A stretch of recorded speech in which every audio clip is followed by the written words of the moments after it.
السلام عليكم ورحمة الله تعالى وبركاته. في ليلة كروية منتظرة دخل المنتخب الجزائري المباراة أمام الأرجنتين وسط أجواء حماسية كبيرة من الجماهير التي كانت تحلم بمفاجأة تاريخية أمام بطل العالم.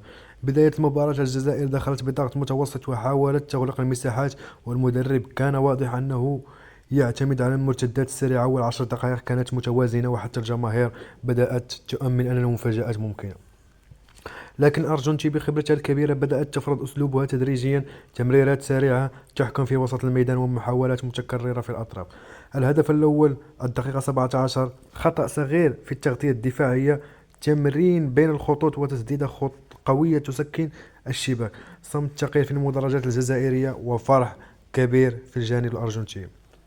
الجزائر حاولت ترد بسرعة وجاءت فرصة خطيرة من التسديدة من خارج المنطقة، لكن الحارس كان حاضرا وكان ضغط متواصل. كل دقيقة كانت كتزيد صعوبة على الأرجنتين، ما خلاتش المنتخب الجزائري يرتاح. ضغط عالي واسترجاع سريع للكرة كأنهم كيلعبوا بنسق مختلف. الشوط الأول انتهى ب0-1، لكن الإحساس كان أن المباراة مازال فيها الكثير. الشوط الثاني محاولة العودة، الجزائر دخلت بشخصية أقوى، تبديلات هجومية، محاولة فتح اللعب على الأجنحة، شوية ضغط وشوية الفرص، ولكن بدون فعالية حقيقية أمام المرمى. وفي لحظة كانت فيها الجزائر كتحاول دير تعادل. الهدف الثاني في الدقيقة 60 لليونيل ميسي، مرتدة سريعة، خط دفاع مكشوف وتسديدة دقيقة. وهنا بدأ كل شيء يتعقد. اللاعبين الجزائريين بان عليهم الإحباط، ولكن الجمهور بقى كيشجع حتى لآخر لحظة.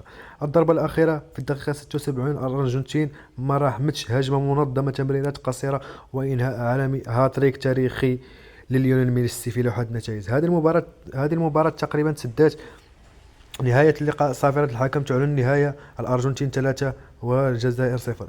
ورغم النتيجة، المنتخب الجزائري خرج برأس مرفوع في بعض اللحظات، وحاول يقاوم قد ما يقدر أمام فريق من أقوى المنتخبات في العالم، لكن